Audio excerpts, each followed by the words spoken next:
पूरे प्रदेश वासियों को आदरणीय प्रधानमंत्री जी के मार्गदर्शन में, उनके निर्देशन में रिफॉर्म, परफॉर्म और ट्रांसफॉर्म के इस मंत्र का एक मूर्त रूप उत्तर प्रदेश को देने के लिए, उत्तर प्रदेश में हुए व्यापक परिवर्तन के लिए उत्तर प्रदेश के 24 करोड़ जनता का अभिनंदन करते हुए उन्हें हृदय से बधाई देता हूं। मुझे हार्दिक संतुष्टि की अनुभूति है कि उत्तर प्रदेश में ठीक आज ही के दिन 4 वर्ष पहले भारतीय जनता पार्टी नेतृत्व की सरकार के सामने उत्तर प्रदेश का दायित्व हमारी सरकार ने संभाला था और पिछले 4 वर्षों के दौरान आदरणीय प्रधानमंत्री जी के मार्गदर्शन में उस समय के राष्ट्रीय अध्यक्ष और राज्य के गृह मंत्री माननीय अमित शाह जी, भारतीय जनता पार्टी के केंद्रीय नेतृत्व और प्रदेश संगठन के पदाधिकारियों और मंत्रिमंडल के अपने सभी सहयोगियों की मदद से हम लोगों ने प्रदेश के अंदर जो परिवर्तन किया है, आज मैं विश्वास के साथ कह सकता हूं कि इस परिवर्तन ने उत्तर प्रदेश को एक नई पहचान दी है। आज उत्तर प्रदेश बीमारू राज्य की श्रेणी से उभर करके देश की सबसे बड़ी अर्थव्यवस्था के रूप में उभरा है। जिस उत्तर प्रदेश की आबादी सर्वाधिक थी, लेकिन जब अर्थव्यवस्था की बात आती थी या प्रदेश में निवेश की संभावनाओं की बात आती थी, निवेश अनुकूल वातावरण से जुड़े हुए मुद्दों की बात आती थी या उत्तर प्रदेश के प्रति व्यक्ति आय की बात आती थी, तो इसमें हम लोग प्रथम 3 स्थानों में कहीं नहीं टिकते थे। यही नहीं, प्रदेश के अंदर बेरोजगारी की दर, आबादी अधिक थी तो बेरोजगारी की दर भी उतनी ही अधिक होगी। लेकिन मुझे बताते हुए प्रसन्नता की अनुभूति है कि आज उत्तर प्रदेश निवेश अनुकूल वातावरण बनाने में पूरी तरह सफल रहा। ईज ऑफ डूइंग बिजनेस में, यानी व्यवसाय की सुगमता में, आज उत्तर प्रदेश देश के अंदर 15-16 में जो रैंकिंग हमारी 14वें स्थान की थी, आज वह दूसरे स्थान पर है। देश की 2015-16 में उत्तर प्रदेश की जो अर्थव्यवस्था 5वें-6ठे स्थान पर थी, आज वह दूसरी अर्थव्यवस्था के रूप में देश में उभरा है। और प्रति व्यक्ति आय भी उत्तर प्रदेश में हम लोगों ने इस दौरान जो प्रयास प्रारंभ किए, रोजगार की व्यापक संभावनाओं को आगे बढ़ाया है।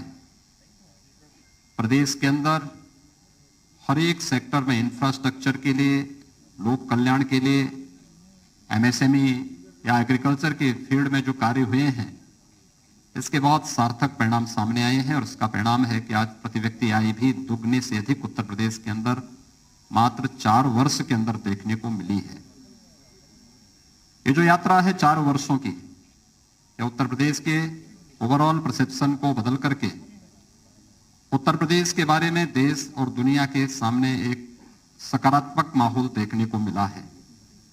इस सकारात्मक माहौल को बनाने में आदरणीय प्रधानमंत्री जी का मार्गदर्शन, मेरी टीम के सभी सहयोगियों के परिश्रम और प्रदेश की जनता ने जनप्रतिनिधियों के साथ मिलकर के जो फील्ड में रह करके प्रशासनिक टीम के साथ मिलकर के कार्य किया है, ये टीम वर्क हर एक क्षेत्र में एक को करने को प्राप्त हुए हैं।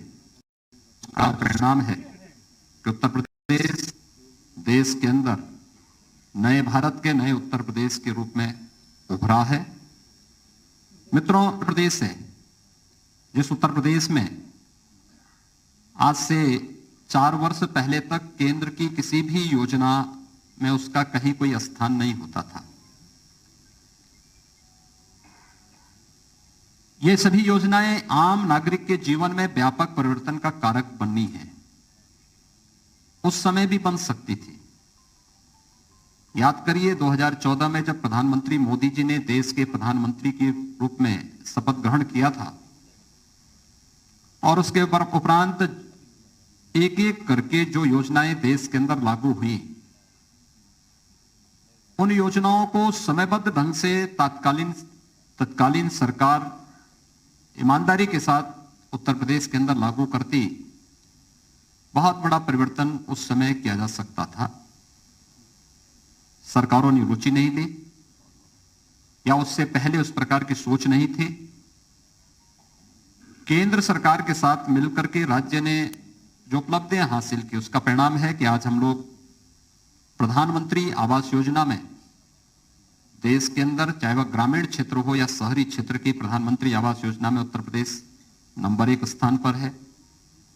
स्वच्छ भारत मिशन जो देश के अंदर दुनिया का सबसे बड़ा एक अभियान था, जिसने प्रत्येक नागरिक के जीवन में व्यापक परिवर्तन करने के साथ ही नारी गरिमा का भी जो प्रतीक बना, इसने व्यापक परिवर्तन का कारण, सबसे बड़ी चुनौती इस मार्ग में उत्तर प्रदेश था। उत्तर प्रदेश ने 2017 से जो कार्य प्रारंभ किया, 2,61,00,000 से अधिक शौचालयों का निर्माण करके देश के अंदर प्रथम स्थान भी प्राप्त किया। केंद्र सरकार की वे सभी योजनाएं, प्रधानमंत्री उज्ज्वला योजना, प्रधानमंत्री सौभाग्य योजना, प्रधानमंत्री उजाला योजना, प्रधानमंत्री किसान सम्मान की योजना, यानी इससे जुड़ी हुई जितनी भी योजनाएं थी, इन सभी योजनाओं में उत्तर प्रदेश जहां पहले बहुत पीछे हुआ करता था, किसी में 23वें नंबर पर, किसी में 27वें नंबर पर, आज उन सब में उत्तर प्रदेश अपनी एक बेहतरीन कार्य पद्धति के कारण पहले स्थान पर है। तो खाद्यान्न उत्पादन में भी उत्तर प्रदेश ने इस दौरान बेहतर प्रदर्शन किया है। हम लोगों ने इस दौरान प्रदेश के अंदर किसानों के हितों के लिए जो कार्य प्रारंभ किए, हम सब जानते हैं कि देश के अंदर किसान राजनीति के एजेंडे का हिस्सा ईमानदारी के साथ 2014 के बाद बना, जब सॉइल हेल्थ कार्ड, प्रधानमंत्री फसल बीमा योजना, प्रधानमंत्री कृषि सिंचाई की योजना जैसी योजनाएं लागू हुई। लेकिन लागत का 1.5 गुना एमएसपी किसान को मिले, कि 2018 में प्रधानमंत्री मोदी जी ने इसे देश के अंदर लागू किया। उत्तर प्रदेश में 2017 में हम लोगों ने प्रोक्योरमेंट की पॉलिसी लागू की। रिकॉर्ड मात्रा में खाद्यान्न का क्रय हमने सरकारी क्रय केंद्रों के माध्यम से करना प्रारंभ किया और मुझे बताते हुए प्रसन्नता है कि डीबीटी के माध्यम से केवल खाद्यान्न का 66,000 करोड़ रुपए से अधिक की राशि किसान के खाते में देने का कार्य इस दौरान सरकार ने किया। गन्ना किसानों के जीवन में कितना परिवर्तन हो सकता है, ये वही प्रदेश है जो कभी गन्ना उत्पादन में नंबर 1 पर था, लेकिन बीच के कालखंड में चीनी मिलों को अपने स्वार्थ के लिए बंद करना, औने पौने दाम पर बेचने की जो प्रक्रिया प्रारंभ हुई, गन्ना किसानों का 8-8, 10-10 वर्षों से गन्ना मूल्य का भुगतान नहीं हो पा रहा था। राज्य सरकार ने 2017 में जो कार्य पद्धति आगे बढ़ाई, उसका परिणाम है कि पिछले 4 वर्ष के दौरान हमारी सरकार 1,27,000 करोड़ रुपए से अधिक का गन्ना मूल्य का भुगतान करने में सफल रही। और कोरोना कालखंड के दौरान भी हम लोगों ने सभी 119 चीनी मिलों का सफलतापूर्वक संचालन प्रदेश के अंदर किया। ये वे कार्य हैं जिसके माध्यम से प्रदेश सरकार व्यापक परिवर्तन करने में प्रदेश के अंदर सफल रही और उसका परिणाम हर एक क्षेत्र में देखने को प्राप्त हुआ। प्रदेश के अंदर चाहे वह ई प्रोसिक्यूशन प्रणाली में प्रदेश ने देश के अंदर प्रथम स्थान प्राप्त करने का रहा हो, या फिर अन्य हर एक फील्ड में वे व्यापक परिवर्तन करके दिखाए हैं। प्रदेश के अंदर पिछले 4 वर्षों की हमारी उपलब्धियों में यह भी है कि पिछले 4 वर्ष के दौरान ये वही उत्तर प्रदेश है जिसमें कोई पर्व और त्योहार शांतिपूर्ण तरीके से नहीं मनाया जा सकता था। आज मैं इस बात को बड़े हर्ष और गौरव के साथ कह सकता हूं कि विगत 4 वर्ष में सभी पर्व और त्योहार बहुत शांतिपूर्ण तरीके से प्रदेश के अंदर संपन्न हुए। और यही नहीं, 4 वर्ष में प्रदेश के अंदर कोई दंगा भी नहीं हुआ, बल्कि प्रदेश सरकार ने पेशेवर अपराधी और माफियाओं के खिलाफ, प्रदेश में शांति भंग करने वाले तत्वों के खिलाफ जो कार्रवाई की वो देश के अंदर एक मानक भी बनी और उसके परिणाम देश के अंदर भी और हर एक तबके ने उसको बहुत सकारात्मक भाव के साथ लिया। और आज उसका परिणाम है कि प्रदेश के बारे में लोगों के मन में एक धारणा बदली। आज प्रदेश व्यापक निवेश की उन संभावना का एक सबसे अच्छे गंतव्य के रूप में बना है, जहां पर पहले कोई आना नहीं चाहता था, असुरक्षा का भाव था, दंगों के कारण संपत्ति की क्षति का भय होता था। आज उसे इस बात का भय नहीं है। आज हर एक देश और दुनिया का निवेशक का पहला निवेश का सबसे अच्छा गंतव्य कोई दिखाई देता है तो उत्तर प्रदेश उसका सबसे अच्छा गंतव्य है। पुलिस रिफॉर्म के मामले में भी हम लोगों ने इस दौरान अच्छे काम किए। वर्षों से जो मांग होती थी पुलिस कमिश्नरी सिस्टम की, वहां हम लोग प्रदेश के अंदर लागू करने में सफल हुए। प्रदेश की राजधानी लखनऊ और गौतम बुद्ध नगर पुलिस कमिश्नरेट सिस्टम से जुड़ा है। पुलिस के अंदर रिफॉर्म की अन्य जो प्रक्रिया होनी थी या वहां पर पुलिस कर्मियों के लिए बुनियादी सुविधाओं के लिए, चाहे वह पुलिस लाइन में पुलिस बैरक की स्थापना या पीएसी के जर्जर आवासों के स्थान पर उनको अच्छे आवासीय बैरक के निर्माण की कार्रवाई हो, पुलिस थानों में बुनियादी सुविधाओं की आवश्यकता का हो, ये कार्य सफलतापूर्वक संपन्न किए गए। हर एक थाने में 1535 थाने, 350 तहसीलों में महिला हेल्प डेस्क की स्थापना करने के साथ ही प्रदेश के अंदर यह भी प्रयास प्रारंभ किए गए कि जो जर्जर थाने थे वहां पे नए भवनों का निर्माण हो, जिनका क्षेत्रफल ज्यादा था। इस दौरान हम लोगों ने कुछ नए थानों की स्थापना भी प्रदेश के अंदर 59 नए थाने, 29 नई चौकियां, 4 नए महिला थाना, आर्थिक अपराध शाखा के 4 थाने, विजिलेंस के 10 थाने, साइबर क्राइम के 16 थाने और फायर टेंडर के 59 यानी 59 नए केंद्रों की स्थापना भी प्रदेश के अंदर इस दौरान करने में हमें सफलता प्राप्त हुई। अपराध की प्रकृति बदलने के साथ ही प्रदेश के अंदर उस दिशा में नए प्रयास भी प्रारंभ हुए। खासतौर पर 18 जो हमारे रेंज हैं, इन सभी 18 रेंज में नई विधि विज्ञान प्रयोगशालाओं की स्थापना की कार्रवाई को भी प्रदेश सरकार ने तेजी के साथ आगे बढ़ाने का कार्य किया। और जो एक प्रदेश के अंदर जीरो टॉलरेंस की नीति अपराध और अपराधियों के प्रति प्रदेश सरकार की रही है, उसका परिणाम रहा है कि 16-17 की तुलना में अगर हम प्रदेश के अंदर कानून व्यवस्था से उसकी तुलना करें या सुरक्षा के मामले में देखें तो डकैती में 65.72%, लूट में 66.15%, हत्या में 19.80%, बलवा में 40.20%, बलात्कार की घटनाओं में 45.43% की कमी भी देखने को मिली है। प्रदेश ने इस दौरान तमाम अन्य कार्यक्रम, महिला सुरक्षा के बारे में जो मैंने पहले महिला हेल्प डेस्क की बात की, इसके अलावा 18 जो हमारे पुलिस परिक्षेत्रीय कार्यालय हैं वहां पर महिला साइबर क्राइम सेल की स्थापना, 18 परिक्षेत्र जनपदों में थाने के समकक्ष एक महिला पुलिस चौकी परामर्श केंद्रों की स्थापना भी इस दौरान यहां पर संपन्न की गई। प्रदेश के अंदर कृषि विज्ञान केंद्र, किसानों को आधुनिक तकनीक के साथ जोड़ने के लिए 20 नए कृषि विज्ञान केंद्रों की स्थापना प्रदेश के अंदर इस दौरान स्थापित की गई। प्रधानमंत्री कृषि सिंचाई योजना के माध्यम से प्रदेश के अंदर वर्षों से लंबित यानी दशकों से लंबित जो कृषि की सिंचाई की परियोजनाएं थी, बाणसागर की परियोजना 4.5 दशक से लंबित पड़ी हुई थी।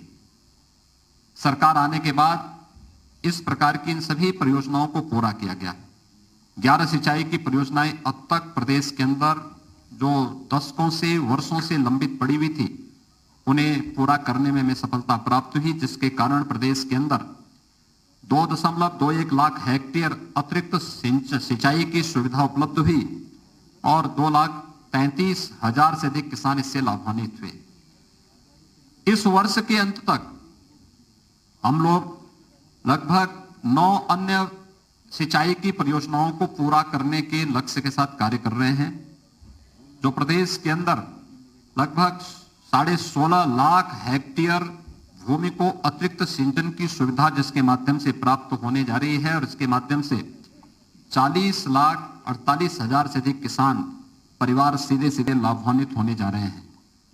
प्रदेश के अंदर किसानों के हितों के लिए इस दौरान अन्य कदम उठाए गए, खासतौर पर जहां पर उन्हें लाइसेंस फिशरी उद्योग में लाइसेंस की स्वीकृति की प्रक्रिया को सरलीकरण करने और उसे निःशुल्क लाइसेंस उपलब्ध कराने की कार्रवाई की। 267 नए ऐसे लाइसेंस इस दौरान उपलब्ध करवाए गए।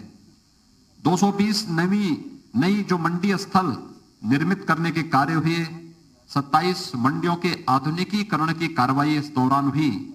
291 ई नाम मंडी की स्थापना के साथ 87 लाख किसानों और 84,000 व्यवसायियों को इसके साथ जोड़ने में हमें सफलता भी प्राप्त हुई और साथ साथ मंडी शुल्क को भी 1% कम करने के का कार्य भी इस दौरान किसानों के हित को ध्यान में रख करके और प्रदेश के हित को ध्यान में रख करके प्रदेश सरकार ने यहां पर किया। देश की अर्थव्यवस्था का आधार हमारा ग्रामीण भारत है, लेकिन ग्रामीण भारत की जनजीवन की स्थिति क्या है? आखिर यहां पर आप बैठे हुए सभी महानुभावों से मैं बहुत उसके साथ कहना चाहूंगा कि यह देश 1947 में आजाद हुआ। 2017 में जब प्रदेश के अंदर हमारी सरकार आई थी, तब प्रदेश में कई दर्जन गांव ऐसे थे जिन्होंने आजादी के बाद शासन की किसी भी सुविधा का उपभोग नहीं किया था। न वहां सड़क थी, न बिजली थी, न पानी था, न स्कूल की सुविधा थी, न स्वास्थ्य की सुविधा थी। यहां तक कि उन लोगों को वोटिंग का राइट भी नहीं था। देश की संसद के द्वारा कानून पास किए जाने के बावजूद राज्य सरकार की इच्छा शक्ति का अभाव उन लोगों को शासकीय सुविधा से वंचित किए हुए थी। और आज मुझे बताते हुए प्रसन्नता है कि प्रदेश के अंदर वन्य गांवों को राजस्व गांव के रूप में बदलने, शासन की सभी प्रकार की बुनियादी सुविधाओं से आच्छादित करने में हमें सफलता प्राप्त हुई। मुसहर गांवों में बुनियादी सुविधाएं उपलब्ध कराने, अनुसूचित जनजाति के थारू, कोल, बाहुल्य गांवों में भी सुविधाएं उपलब्ध कराने का कार्य और आवश्यकता पड़ी, क्योंकि एसईसीसी के सर्वे में पहले इन लोगों को आच्छादित नहीं किया गया था कि 2011-12 के सर्वे में इन लोगों को उपेक्षित छोड़ दिया गया था। हमारी सरकार ने इन्हें विभिन्न योजनाओं से आच्छादित करने के साथ ही वहां पर आवासीय सुविधा के लिए मुख्यमंत्री आवास योजना लागू की। और आज मुझे बताते हुए प्रसन्नता है कि सभी मुसहर गांव, सभी वन्य गांव, बनटांगिया गांव इन सुविधाओं से आच्छादित हो चुके हैं और प्रदेश सरकार ने नई योजना के अंतर्गत थारू, कोल और सहरिया जैसी जातियों को भी अब इससे कवर करने की कार्रवाई को आगे बढ़ाने का कार्य किया। इस दौरान हम लोगों ने मुख्यमंत्री आवास योजना के माध्यम से प्रधानमंत्री आवास योजना के अतिरिक्त जो आवास उपलब्ध कराए गए, मुसहर जाति के 38,112, बनटांगिया गांवों के 4,779, कुष्ठ रोगियों को 2,115 आवास उपलब्ध कराने में हम लोगों को इस दौरान मदद मिली और इन योजनाओं ने उनके जीवन में व्यापक परिवर्तन का कार्य भी किया। ग्रामीण क्षेत्र की अर्थव्यवस्था में कनेक्टिविटी का एक बड़ा योगदान है और प्रदेश के अंदर भी आप याद करिए, जब 2017 में प्रदेश के अंदर सरकार आई थी तब प्रदेश के अंदर दो बातें बहुत साफ चलती थी, एक सड़क कनेक्टिविटी को लेकर के और दूसरा बिजली को लेकर के। ये मान्यता थी कि अगल बगल के सभी राज्यों में शाम के बाद बिजली जलती थी और जहां से अंधेरा शुरू होता था लोग मानते थे उत्तर प्रदेश की सीमा शुरू हो गई है। आज मैं कह सकता हूं उत्तर प्रदेश के अंदर विद्युत व्यवस्था को बेहतर करने में और बिना भेदभाव के शासन की योजना बिना भेदभाव के प्रत्येक नागरिक को मिलनी चाहिए और यह कार्य प्रदेश सरकार ने इस दौरान किया। हर जिला मुख्यालय को 24 घंटे, हर तहसील मुख्यालयों को 20 से 22 घंटे और ग्रामीण क्षेत्र में 16 से 18 घंटे की विद्युत की आपूर्ति करने के साथ ही 1,21,000 गांवों तक बिजली पहुंचाने का काम यानी इंफ्रास्ट्रक्चर, नया इंफ्रास्ट्रक्चर खड़ा किया गया और 1,38,00,000 ग्रामीण परिवारों को निःशुल्क विद्युत कनेक्शन उपलब्ध करवाने में सरकार ने जहां सफलता प्राप्त की, वहीं साथ ही साथ इस दौरान कनेक्टिविटी को बेहतर किया गया। इंटर-स्टेट कनेक्टिविटी, प्रदेश की सीमा नेपाल राष्ट्र से भी जुड़ी हुई है। बिहार, छत्तीसगढ़, झारखंड, मध्य प्रदेश, राजस्थान, उत्तराखंड, हरियाणा, उत्तराखंड और दिल्ली राज्यों से भी जुड़ी हुई है। इंटर स्टेट कनेक्टिविटी को भी बेहतर करने, 4 लेन की कनेक्टिविटी के साथ जोड़ने, हर जिला मुख्यालय को 4 लेन की कनेक्टिविटी के साथ जोड़ने, तहसील और विकासखंड मुख्यालयों को 2 लेन के साथ जोड़ने और ग्रामीण क्षेत्रों की सड़कों की भी सुदृढ़ीकरण का कार्य सफलतापूर्वक इस दौरान प्रदेश के अंदर करने में सफलता प्राप्त हुई। प्रदेश के अंदर वे क्षेत्र जहां पर जनवरी के बाद से पेयजल का संकट खड़ा होता था, खासतौर पर बुंदेलखंड और बिंद क्षेत्र, आज मुझे बताते हुए प्रसन्नता है कि आदरणीय प्रधानमंत्री जी के अनुकंपा से हम लोगों ने बुंदेलखंड में जल जीवन मिशन के अंतर्गत वहां पर हर घर नल की योजना लागू कर दी है और इस वर्ष के अंत तक प्रयास है कि ज्यादातर गांवों में शुद्ध पेयजल की आपूर्ति होती हुई दिखाई देगी। यानी ये एक व्यापक परिवर्तन के कारण है। हमने खेत को भी पानी दिया, हर घर को भी शुद्ध पेयजल की आपूर्ति के साथ जोड़ने का कार्य किया जा रहा है और यह बुंदेलखंड क्षेत्र के साथ एक बुंदेलखंड और बिंद क्षेत्र में यह कार्य जहां प्रारंभ हो चुका है, वहीं प्रदेश के 30,000 अन्य राजस्व गांवों के लिए भी जल जीवन मिशन के अंतर्गत शुद्ध पेयजल की आपूर्ति के लिए डीपीआर की कार्रवाई अंतिम चरणों में चल रही है और बहुत शीघ्र इन 30,000 गांवों के लिए भी पेयजल की आपूर्ति की कार्रवाई जल जीवन मिशन के अंतर्गत लागू करने का कार्य प्रदेश सरकार करने जा रही है। ये केवल पेयजल की स्कीम लगाना नहीं, 10 वर्षों तक वहां पर इस योजना को सफलतापूर्वक संचालन करने की जिम्मेदारी भी उस कार्यदायी संस्था को निभाना है, जो कार्यदायी संस्था इस स्कीम को वहां पे लागू करेगी और यह कार्य यहां पर हम लोग प्रदेश के अंदर सफलतापूर्वक लागू किए हैं। प्रदेश के अंदर निराश्रित गो आश्रय स्थलों के लिए भी प्रदेश सरकार ने व्यापक कार्य योजना बनाकर उसे लागू किया। मुझे बताते हुए प्रसन्नता है कि हम लोगों ने इस संबंध में 3 स्कीम पहले से ही लागू की है, जिसमें निराश्रित गो आश्रय स्थल जो प्रदेश सरकार के द्वारा संचालित ग्रामीण और शहरी दोनों क्षेत्रों में संचालित हो रही है, जिसमें 5.5 लाख से अधिक गोवंश हमारे पास पहले से निराश्रित गो आश्रय स्थलों में है। दूसरी स्कीम हमारी इसमें है जिसमें सहभागिता योजना के अंतर्गत अगर कोई किसान अपने घर में एक एयरटेक किए हुए गोवंश को रखता है तो उस गोवंश को हम एक किसान परिवार को अधिक से अधिक 4 गोवंश तक उपलब्ध कराते हैं, तो वह किसान परिवार को हम लोग 900 रुपए प्रति गोवंश हर महीने भी उपलब्ध करवाते हैं। हर महीने इसका भौतिक सत्यापन भी होता है।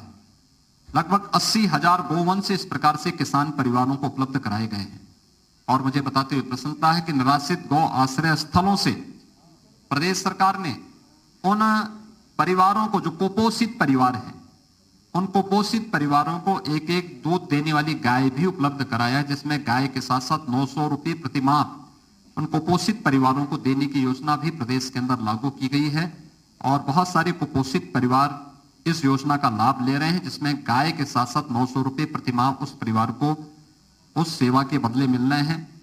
सरकार ने यह भी निर्णय लिया है कि वह हर न्याय पंचायत स्तर पर निराश्रित गौ आश्रय स्थलों की स्थापना के कार्य को युद्ध स्तर पर आगे बढ़ाएगी। एंटी भूमाफिया टास्क फोर्स ने प्रदेश के अंदर इस दौरान अच्छा काम किया। 60,62,000 से अधिक जो वाद थे उसका निस्तारण किया। 54,000 हेक्टेयर से अधिक लैंड को भूमाफियाओं के कब्जे से मुक्त कराने में हमें सफलता प्राप्त हुई और ये भूमाफियाओं के कब्जे से छुड़ाई गई भूमि ये हमारे लिए प्रदेश के अंदर निवेश के लिए एक लैंड बैंक का भी काम की। लेकिन साथ साथ यह उन गरीब परिवारों को जिनके पास अभी तक अपना आवास बनाने के लिए कोई भूमि नहीं थी, उन्हें भूमि का पट्टा वहां पर उपलब्ध कराने में भी हमें मदद मिली। प्रधानमंत्री स्वामित्व योजना के माध्यम से प्रदेश के अंदर 2 लाख से अधिक भूस्वामियों को उनकी जिस जमीन पर उनका मकान है उसका स्वामित्व के कागजात भी उन्हें उपलब्ध कराने में सफलता प्राप्त हुई। तो विरासत अभियान के माध्यम से भी 8,87,000 से अधिक ऐसे प्रकरण थे जिसके माध्यम से हम लोगों ने प्रदेश के अंदर सफलता प्राप्त की और सफलतापूर्वक इन सभी समस्याओं का समाधान करने में भी प्रदेश सरकार को सफलता प्राप्त हुई। मित्रों, ये वही प्रदेश है जहां पर कोई निवेशक निवेश नहीं करना चाहता था और मुझे बताते हुए प्रसन्नता है कि पिछले 4 वर्ष के दौरान प्रदेश के अंदर 3 लाख करोड़ रुपए से अधिक का निवेश प्रदेश के अंदर हुआ। 35 लाख से अधिक प्रदेश के युवाओं को सीधे सीधे इससे नौकरी वहां पर उपलब्ध हुई। ये प्रदेश के अंदर निवेश की उन संभावनाओं को आगे बढ़ाता दिखाता है जो प्रदेश ने 2017 प्रदेश में सरकार आने के तत्काल बाद हम लोगों ने 21 अपनी सेक्टोरियल पॉलिसीज के माध्यम से जो कार्य प्रारंभ किए थे। निवेश मित्र पोर्टल जिसमें हम लोगों ने 227 सेवाएं इसमें दी थी और कोरोना कालखंड के अंदर हम लोगों ने एमएसएमई यूनिट के लिए एक नई नीति अपने लागू की जिसमें 72 घंटे के अंदर लाइसेंस स्वीकृति देने के साथ ही 1000 दिनों तक लाइसेंस फ्री व्यवस्था देने की व्यवस्था नहीं। 1000 दिवस के लिए किसी भी प्रकार का कोई निरीक्षण उस उद्योग के लिए नहीं होगा, बल्कि वो उद्योग लगाए 1000 दिन के अंदर अपना आवेदन करके फिर इस प्रक्रिया को आगे बढ़ा सकता है। और यह परिणाम रहा है कि आज प्रदेश के अंदर व्यापक पैमाने पर निवेश भी हुआ है, रोजगार की संभावनाएं भी आगे बढ़ी हैं और खासतौर पर कोरोना कालखंड के अंदर जो चीजें देखने को मिली हैं, खास इस दौरान लगभग 56,000 करोड़ रुपए से अधिक का निवेश प्रदेश के अंदर हुआ है, जिसमें देश का पहला डिस्प्ले यूनिट उत्तर प्रदेश के अंदर लग रहा है। उत्तर भारत का पहला डाटा सेंटर पार्क भी उत्तर प्रदेश के अंदर ही स्थापित हो रहा है और अन्य तमाम योजनाएं भी हम लोगों ने प्रदेश के अंदर इस दौरान लाने में सफलता प्राप्त हुई। खासतौर पर आइकिया का जो फर्नीचर और हाउस होल्ड से जुड़ी हुई दुनिया की जो प्रख्यात कंपनी है उसका निवेश भी इस दौरान उत्तर प्रदेश के अंदर देखने को मिला है। प्रदेश के अंदर इसके साथ ही हमारी परंपरागत उद्यम को प्रोत्साहित करने की एक जनपद एक उत्पाद की जो योजना है आज वह देश और दुनिया के अंदर बहुत लोकप्रिय हुई है। इसने परंपरागत उद्यम को एक नई उड़ान दी है, एक नई पहचान दी है। इसने प्रदेश के एक्सपोर्ट को बढ़ाने में भी काफी मदद की है और आज इसका परिणाम है कि प्रदेश के अंदर जो हम लोगों ने इस क्षेत्र में कार्य प्रारंभ किए, उद्यम सारथी ऐप प्रदेश के अंदर लॉन्च किया गया। इसके माध्यम से विभिन्न रोजगार परक कार्यक्रमों को आगे बढ़ाने का कार्य बनाया गया और इसका परिणाम था कि प्रदेश के अंदर 50 लाख से अधिक नए एमएसएमई इकाइयों की स्थापना हुई। 2,13,000 करोड़ रुपए से अधिक का बैंक से ऋण उपलब्ध करवाने में हमें इसके माध्यम से मदद मिली और 1,80,00,000 से अधिक रोजगार का सृजन केवल इन एमएसएमई यूनिट के माध्यम से हमें प्रदेश के अंदर इसके माध्यम से प्राप्त हुई। आत्मनिर्भर भारत पैकेज के अंतर्गत भी 12,91,000 इकाइयों को 42,700 करोड़ रुपए के ऋण उपलब्ध करवाने में कोरोना कालखंड के दौरान ही हमें मदद मिली और इसके माध्यम से प्रदेश में 1,14,000 करोड़ रुपए से अधिक की जो निर्यात की संभावनाओं को यानी इसने हमारी निर्यात की संभावनाओं को आगे बढ़ाने का कार्य भी किया और प्रदेश के अंदर उन संभावनाओं को आगे बढ़ाया है जिसके लिए कभी प्रदेश जाना जाता था। प्रदेश के अंदर ग्रामीण क्षेत्र के विकास के साथ ही शहरी क्षेत्रों के विकास में भी जो एक बुनियादी सुविधाओं के लिए, शहरी जीवन के लिए एक आम नागरिक तरसता है, वहां पर उस प्रकार की सुविधाएं उसे कैसे प्राप्त हो। हम लोग आभारी हैं भारत सरकार के, जिसमें प्रदेश के 10 शहरों को स्मार्ट सिटी के रूप में चयन किया और 60 शहरों को अमृत योजना के अंतर्गत बुनियादी सुविधाओं से आच्छादित करने के लिए इनका चयन भारत सरकार ने किया था। लेकिन प्रदेश सरकार ने भी अपने संसाधनों से, जो हमारे 17 नगर निगम हैं जिसमें से 7 स्मार्ट सिटी के अंतर्गत भारत सरकार की योजना के लिए चयनित हुए थे, से 7 को प्रदेश राज्य सरकार अपने संसाधनों से स्मार्ट सिटी के रूप में विकसित करने का कार्य कर रही है। और साथ साथ जो हमारे नगर निकाय हैं, उन नगर निकायों को भी हम लोगों ने एक व्यापक कार्य योजना उनके लिए भी तैयार की है, जिसके माध्यम से हम लोग जनता को बुनियादी सुविधाओं को आगे बढ़ाने का कार्य कर सकेंगे। नमामि गंगे परियोजना, ये उत्तर प्रदेश का सौभाग्य है कि गंगा मैया उत्तर प्रदेश के अंदर सर्वाधिक दूरी तय करती है।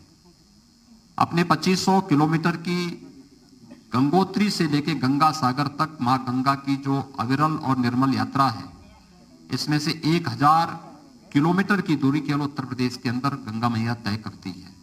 आज आप प्रदेश के अंदर कानपुर में, प्रयागराज में या वाराणसी में, ये हमारे वे सेंटर हैं, या गढ़मुक्तेश्वर में, ये वे केंद्र हैं जहां पर लोग आस्था के साथ भी और अपने औद्योगिक विकास की दृष्टि से भी जब उन क्षेत्रों का भ्रमण करते हैं तो बरबस उनके सामने मां गंगा का दृश्य सामने होता है। याद करिए, नमामि गंगे परियोजना के पहले कानपुर सबसे क्रिटिकल पॉइंट था नमामि गंगे परियोजना का, अविरल और निर्मल गंगा का। कानपुर में किस प्रकार की स्थिति थी? अकेले कानपुर के एक स्थान पर ही 14 करोड़ लीटर सीवर गिरता था।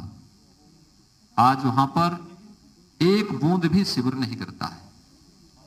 यही नहीं, कानपुर के नीचे आने पर, आप जब कानपुर के नीचे प्रयागराज की तरफ जाते थे, जलीय जीव पूरी तरह नष्ट हो गए थे। आज फिर से वहां पर जलीय जीव देखने को मिल सकते हैं। और गंगा जिस डॉल्फिन के कारण विख्यात हुई थी, डॉल्फिन के दर्शन फिर से हमें गंगा की निर्मल धारा के साथ देखने को मिल सकता है। प्रयागराज कुंभ इसका एक बहुत अच्छा उदाहरण है, क्योंकि प्रयागराज कुंभ ने व्यवस्था, सुरक्षा और स्वच्छता का एक मानक वैश्विक मंच पर कुंभ जैसे आयोजन के माध्यम से रखा था। इसके पीछे आदरणीय प्रधानमंत्री जी की सोच तो थी, उनका मार्गदर्शन भी था, लेकिन साथ साथ गंगा की नमामि गंगे परियोजना की सफलता भी इस आयोजन के साथ जुड़ी हुई थी। गंगा की निर्मल जल की धारा ने प्रयागराज कुंभ को और एक नई ऊंचाई तक पहुंचाने में बहुत बड़ी मदद की थी और एक कार्य सफलतापूर्वक हम लोगों ने उस अवसर पर किया। गंगा केवल हमारी आस्था का ही नहीं बल्कि अर्थव्यवस्था का भी आधार है। आज देश का पहला जो जल मार्ग है वह उत्तर प्रदेश के अंदर हल्दिया से वाराणसी तक बनकर के तैयार हो चुका है और इसमें कोरोना कालखंड के अंदर बहुत सारी चीजों को प्रदेश के अंदर खाद्यान्न, सब्जी, फल आदि को एक्सपोर्ट करने का उपयोग हम लोगों ने इस जल मार्ग का किया था। प्रयागराज तक इस मार्ग को बढ़ाने की कार्रवाई युद्ध स्तर पर चल रही है और इसके बहुत अच्छे और सार्थक परिणाम बहुत जल्दी सामने आएंगे। लेकिन साथ साथ पहली बार गंगा यात्रा का आयोजन भी प्रदेश के अंदर हो और ये यात्रा आस्था के साथ साथ अर्थव्यवस्था को भी एक नई ऊंचाई दे सके, इस दिशा से इस पर कार्य हुआ था और विगत वर्ष इसको हमारी सरकार ने सफलतापूर्वक प्रदेश के अंदर आयोजित किया। देश के अंदर गरीब शासन के एजेंडे का हिस्सा हो सकता है, ये नारों तक तो सीमित था। हकीकत क्या थी? 2017 के पहले प्रदेश के अंदर कई जनपदों में भूख से मौत के उदाहरण सामने आते थे। राशन कार्ड नहीं थे, खाद्यान्न घोटाले की शिकायत मिलती थी, टेक्नोलॉजी को इसके साथ जोड़ने का प्रयास नहीं होता था। आज मुझे बताते हुए प्रसन्नता है कि प्रदेश के सभी 80,000 राशन की दुकानें हम लोगों ने ई-पॉस मशीन के साथ जोड़ी है और प्रदेश के अंदर नेशनल पोर्टेबिलिटी के साथ जोड़ने के साथ उत्तर प्रदेश का कोई भी नागरिक जिसने उत्तर प्रदेश के अंदर राशन कार्ड बनाया है वह नेशनल पोर्टेबिलिटी के माध्यम से देश के अंदर किसी भी अन्य राज्य में जाकर के वहां राशन की सुविधा का लाभ प्राप्त कर सकता है।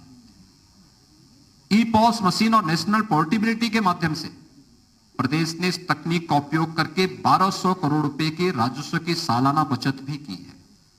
यही चीजें बताती है कि 1200 करोड़ रुपए कहीं ना कहीं ये बेईमानी और भ्रष्टाचार की भेंट चढ़ जाते थे। आज सरकार ने इसका लाभ भी प्राप्त किया है। प्रदेश 80 लाख स्ट्रीट लाइट को भी एलईडी स्ट्रीट लाइट में बदलने वाला राज्य है। इसके माध्यम से भी व्यापक पैमाने पे कार्बन उत्सर्जन के साथ साथ हमें जो ऊर्जा की बचत इसके माध्यम से हुई है यह अलग है। ई टेंडरिंग को लागू करने वाला, प्रभावी ढंग से लागू करने वाला पहला राज्य उत्तर प्रदेश है और इसके माध्यम से भी प्रदेश ने भारी सफलता प्राप्त की है।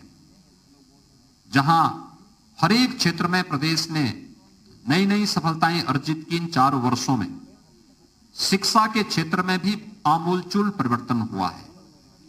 प्रदेश के अंदर 2017 के पहले नकल के अड्डे हमारे माध्यमिक और उच्च शिक्षा के केंद्र बने हुए थे।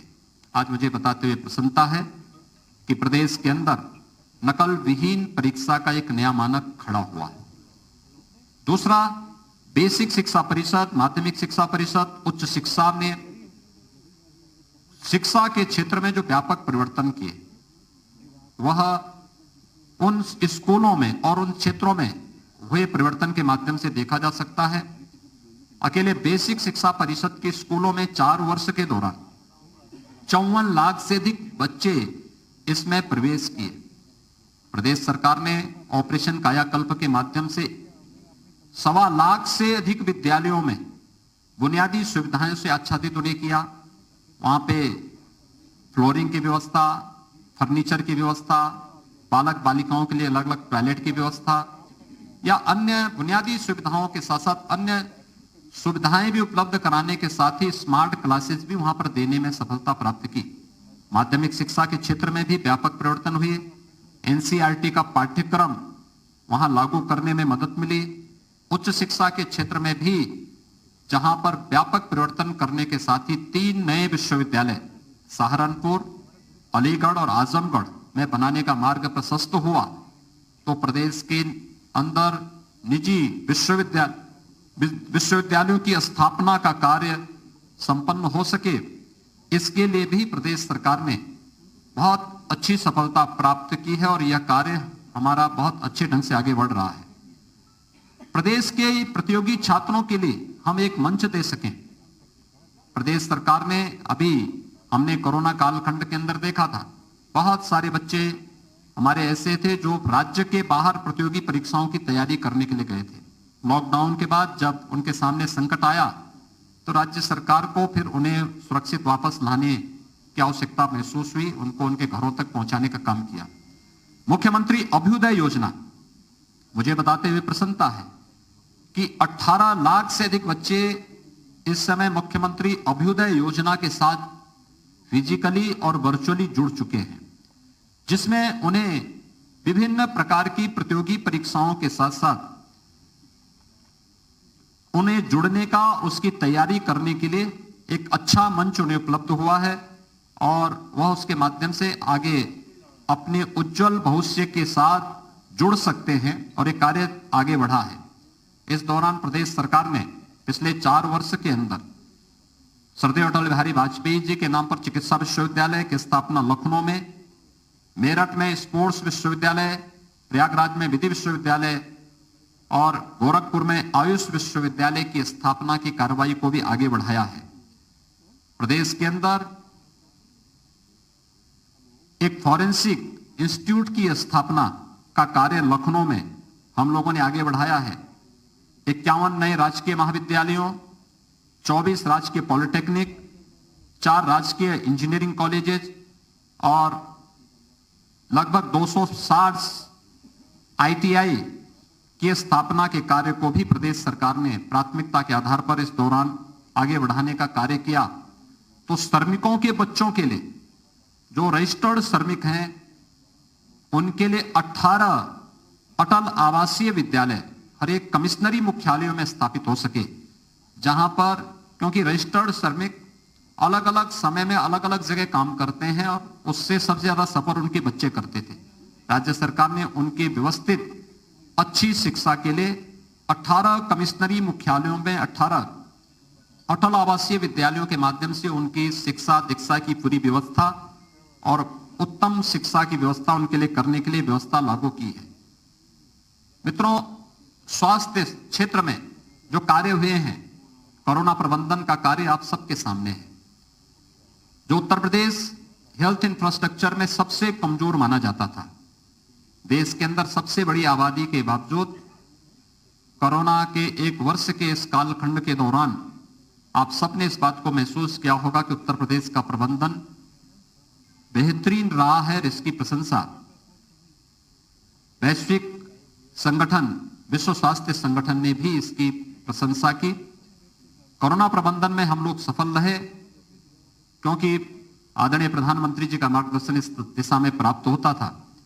लेकिन 4 वर्ष पहले जो नींव हम लोगों ने प्रदेश के अंदर रखी, मुझे आश्चर्य होता है। 1927 से 2017 तक प्रदेश के केवल 12 गवर्नमेंट मेडिकल कॉलेज बन पाए थे। 2021 के बीच में वर्तमान में प्रदेश 30 नए मेडिकल कॉलेज की स्थापना प्रदेश के अंदर वर्तमान में हो रही है। 2 एम्स जो संचालित हो चुके हैं, गोरखपुर में, दूसरा रायबरेली में। ये दोनों ओपीडी के साथ साथ वहां पर यूजी की क्लासेस वहां पे प्रारंभ हो चुकी हैं।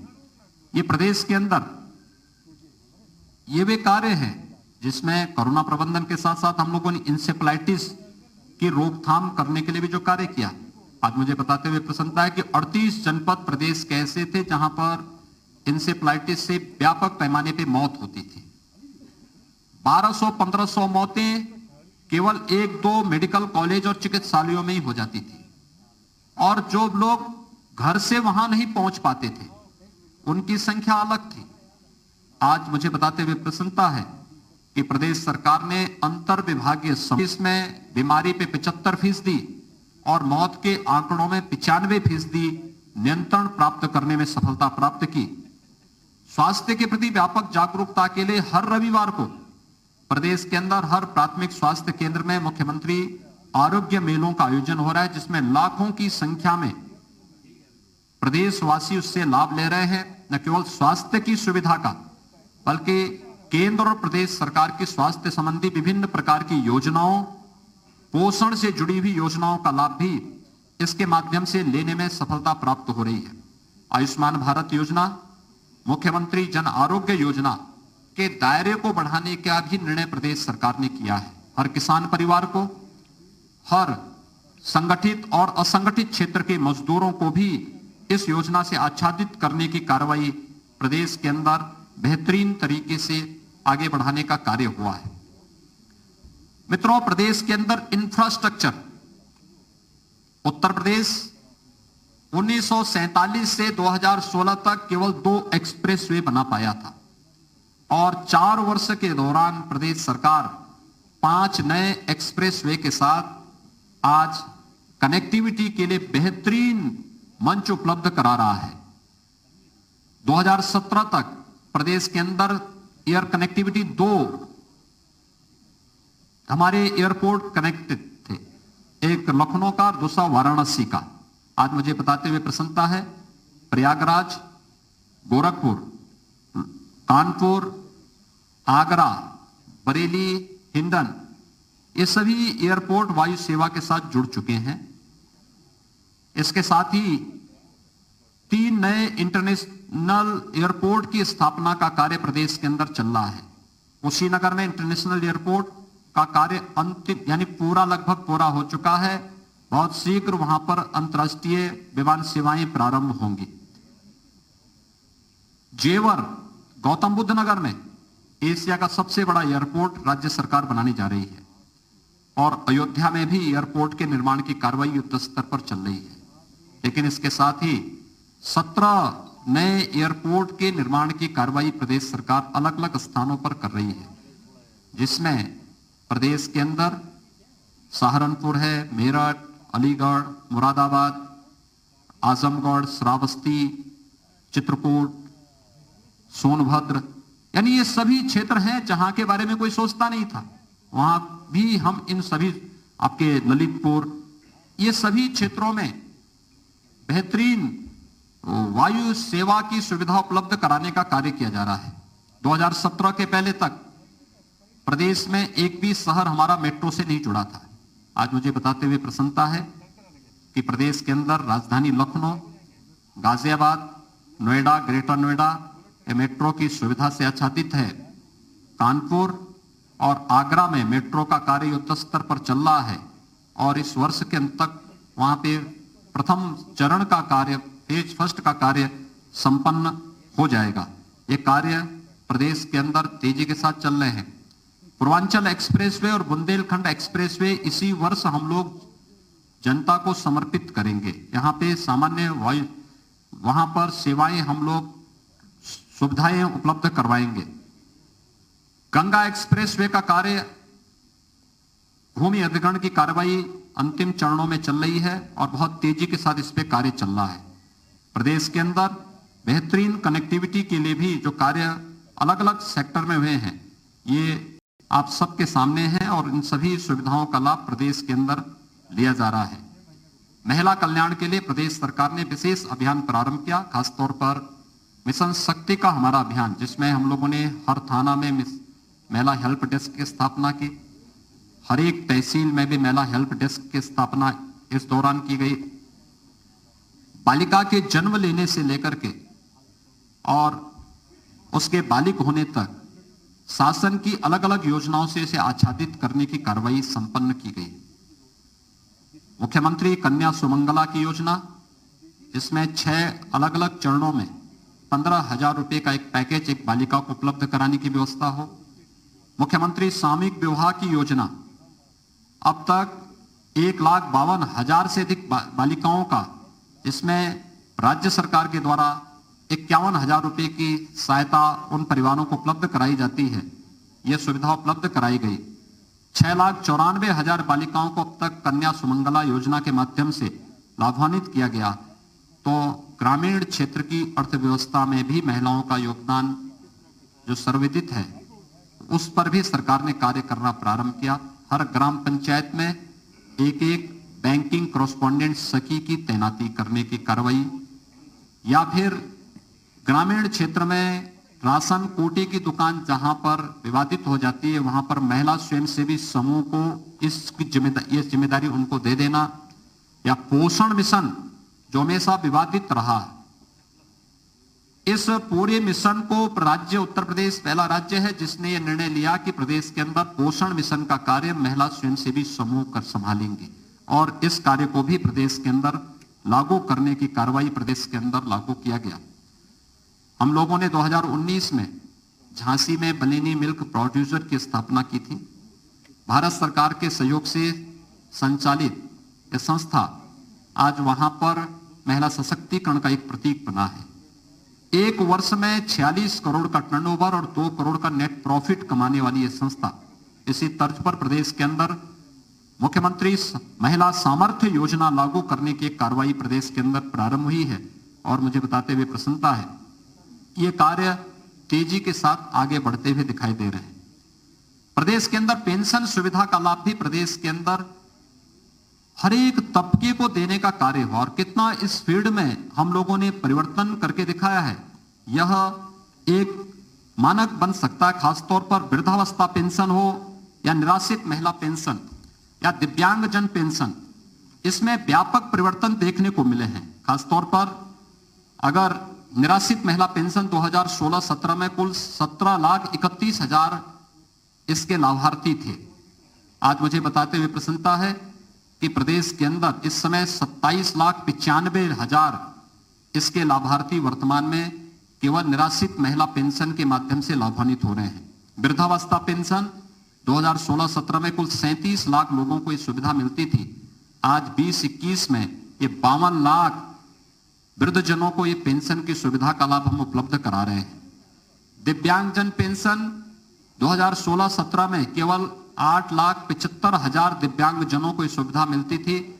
आज 20-21 में हम 11,20,000 से अधिक दिव्यांग जनों को इस सुविधा का लाभ दे रहे हैं। इसमें राशि भी बढ़ाई गई। दिव्यांगजन में 300 से 500 रुपए राशि की गई। वृद्धावस्था पेंशन में 400 से 500 रुपए राशि की गई। और इसके साथ ही प्रदेश के अंदर स्कॉलरशिप 2016-17 में केवल 50 लाख बच्चों को स्कॉलरशिप, अनुसूचित जाति, जनजाति और ओबीसी के 50 लाख बच्चों को इस सुविधा मिल पाती थी। आज 65 लाख बच्चों को इस सुविधा से लाभान्वित करने का कार्य प्रदेश के अंदर किया जा रहा है। ये पेंशन के साथ ही प्रदेश के अंदर पर्यटन और संस्कृति के क्षेत्र में भी बहुत बड़े कार्य प्रदेश के अंदर हुए हैं। 2016-17 में प्रदेश पर्यटन की दृष्टि से तीसरे नंबर पर था देश के अंदर। आबादी में सबसे पहले स्थान पर हम थे, लेकिन पर्यटन की सुविधाएं विकसित न होने के नाते, उधर अपेक्षित ध्यान न दिए जाने के नाते इसके कोई अपेक्षित लाभ प्रदेश को नहीं मिल पाता था। पर्यटन हमारे लिए केवल एक सामान्य लोक आय आवागमन के माध्यम नहीं है, बल्कि ये रोजगार सृजन के भी माध्यम है। प्रयागराज कुंभ ने उसका एक बहुत बड़ा आधार प्रस्तुत किया। और आज मुझे बताते हुए प्रसन्नता है, उत्तर प्रदेश धार्मिक पर्यटन में देश में नंबर 1 पर फिर से आ चुका है। प्रदेश इस दौरान अनेक अन्य सुविधाओं को प्रदेश कर, चाहे वो प्रयागराज कुंभ हो, इस दौरान पिछले 4 वर्ष के अंदर जो विभिन्न प्रकार के आयोजन, यूपी इन्वेस्टर समिट का आयोजन, प्रदेश के अंदर प्रवासी भारतीय दिवस का आयोजन, प्रदेश के अंदर हम लोगों ने इस दौरान प्रयागराज कुंभ का सफलतापूर्वक आयोजन करने, प्रदेश के अंदर युवा महोत्सव के सफलतापूर्वक आयोजन का श्रेय, या फिर विधानमंडल की 3 विशेष सम्मेलन आयोजित करने की कार्रवाई हो, जहां ये कार्य सफलतापूर्वक संपन्न हुए हैं। कोरोना काल खंड के अंदर अयोध्या में मर्यादा पुरुषोत्तम भगवान श्री राम के भव्य मंदिर के कार्य को आदरणीय प्रधानमंत्री जी के कर कमलों के शुभारंभ होना, यह भी प्रदेश के लिए एक बहुत बड़ी उपलब्धि रही है कि वर्षों से जन आस्था का सम्मान करने के समय जो एक आम जन की आवाज थी, उस आवाज को एक मान्यता मिली। और हम आभारी हैं, आदरणीय प्रधानमंत्री जी ने समय देकर के जहां इस कार्य को आगे बढ़ाया, वहीं काशी में काशी विश्वनाथ कॉरिडोर के माध्यम से काशी को एक नई पहचान दिलाने की कार्रवाई, उसके पुरातन काया को नए कलेवर के रूप में वैश्विक मंच पर स्थापित करने की कार्य योजना हो, या मिर्जापुर में विंध्यवासिनी धाम को एक नए स्वरूप में देश और दुनिया के सामने प्रस्तुत करने का कार्य, अयोध्या को दीपोत्सव हो या बरसाना का रंगोत्सव का कार्यक्रम, काशी का देव दीपावली का कार्यक्रम हो, या फिर प्रदेश के अंदर तमाम उन स्थलों में, चाहे वह हेरिटेज टूरिज्म का हो या इको टूरिज्म की संभावनाओं को आगे बढ़ाने का है, ये सभी बहुत सारे क्षेत्रों में कार्यक्रम हो रहे हैं। हम लोगों ने प्रदेश के अंदर 4 फरवरी से चौरी चौरा महोत्सव के आयोजन को आगे बढ़ाया है। और इस वर्ष में देश की आजादी का अमृत महोत्सव भी प्रारंभ हो रहा है। ये प्रारंभ आदरणीय प्रधानमंत्री जी के कर कमलों से 11 मार्च को इसका शुभारंभ हो चुका है। और ये कार्यक्रम हमारे निरंतर आगे बढ़ते हुए दिखाई दे रहे हैं। और इन कार्यक्रमों के माध्यम से देश के उन सभी अमर शहीदों के प्रति, जिन्होंने देश की आजादी के लिए अपना सर्वस्व न्यौछावर किया था, उन सभी के प्रति हमारी विनम्र श्रद्धांजलि उन सभी के प्रति है।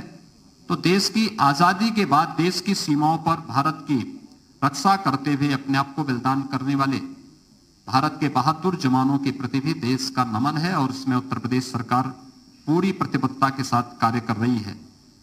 मित्रों, प्रदेश ने विगत 4 वर्ष के दौरान हर एक फील्ड में कुछ न कुछ बेहतर करने का प्रयास किया, चाहे वह किसानों के लिए हो, महिलाओं के लिए हो, या फिर नौजवानों के लिए हो।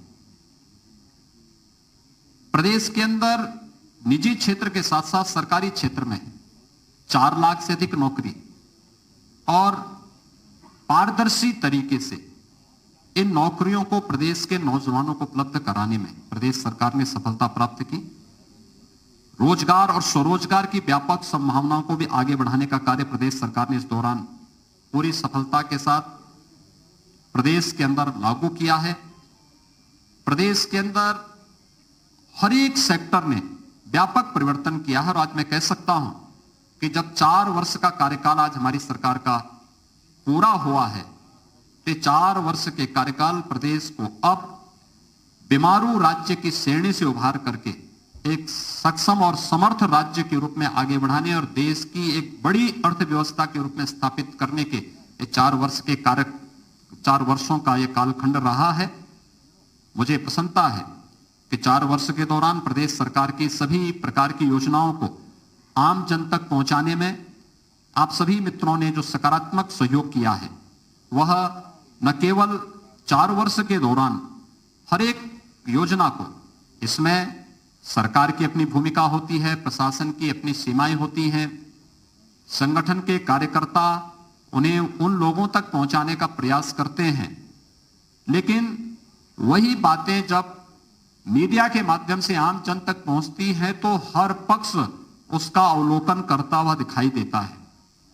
एक सकारात्मक भाव के साथ प्रदेश के प्रति आप सभी ने प्रदेश के अंदर एक प्रत्येक जन के मन में जो एक सकारात्मक भाव पैदा करने का प्रयास किया है, मैं इसके लिए आप सबका हृदय से अभिनंदन करता हूं। प्रदेशवासियों को 4 वर्ष की इस यात्रा में सहभागी बनने के लिए उन सबका हृदय से अभिनंदन करता हूं।